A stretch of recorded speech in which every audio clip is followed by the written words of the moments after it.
Part two, to what it costs to follow Christ. The second one is comfort. Obedience often leads to inconvenience and hardship. So this comes from Matthew 8:20. Foxes have holes and the birds of the air have nests, but the Son of Man has nowhere to lay his head. See, Jesus never promised us comfort, but he promised us his presence. And what does that mean?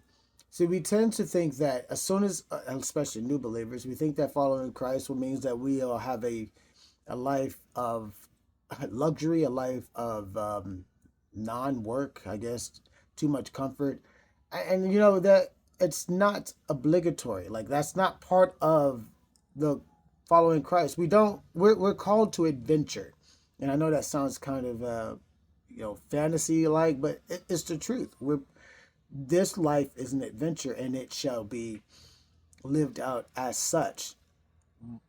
And this is a question I often ask people. Do you really just want a life where you're just pampered like a baby, where you're giving everything, where you have all the money in the world, where all you do is you just exercise your whims and feed your pleasures and that? I mean, where's the trial? Where's the adventure? Where's the quest?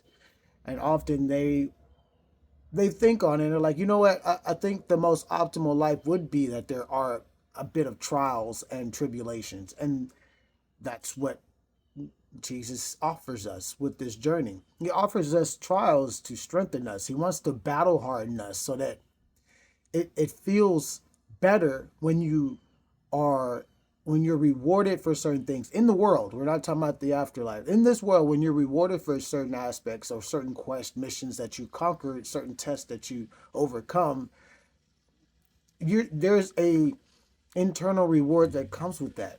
Being able to face storms and be steadfast and stand on and and stand against the wind, the thunder, the lightning, the persecution, the troubles, is its own reward in itself. I mean, you always look at these movies like Troy or where these guys are facing armies and these guys are looked at with these swords and they're doing all these fantastical things and stuff. But all of them tell you the same thing, that it came that those skills came at a cost, and not comfort. None of those guys were comfortable in their journeys, in their quests. They were a lot of times they were in some very hairy situations, and we had the benefits of understanding that yeah, it's a show, it's a movie, it's a story.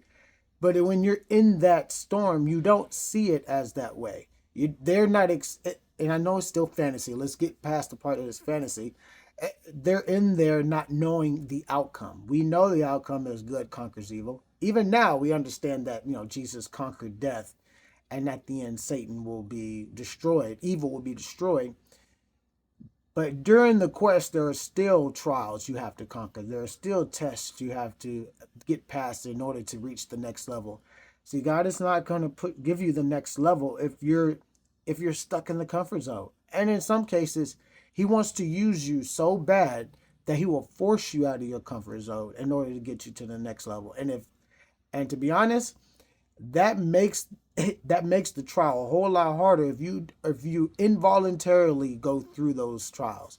If you voluntarily just accept the cost of the adventure, you can better prepare yourself in a way mentally and even spiritually that, you know what, God, I know you're calling me to do this.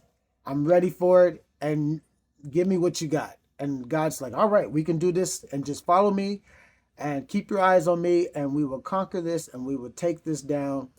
And as long as you keep me, allow me to sit on the throne of your heart and to guide your every step, and you stay in your word, the journey will be fun. The journey will be worth it.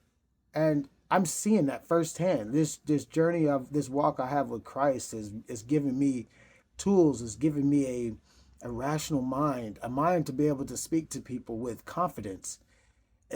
There was there was instability in my life, the beginning part, when I was all about philosophy only, when I was only about science only. There was an instability there because there was a point where I could never explain something beyond a scientific method or something beyond a certain worldly carnal philosophy or worldview. You run into these brick walls where it's unintelligible, and God, Jesus, gives you that anchor to anchor all that you believe, to anchor your worldview, to make sense for the world, for reality to make sense through story, through adventure, through quest, through mission, through trials and tribulations. And that comes from getting out of discomfort, getting comfortable with being uncomfortable, and following Christ. You have a blessed day.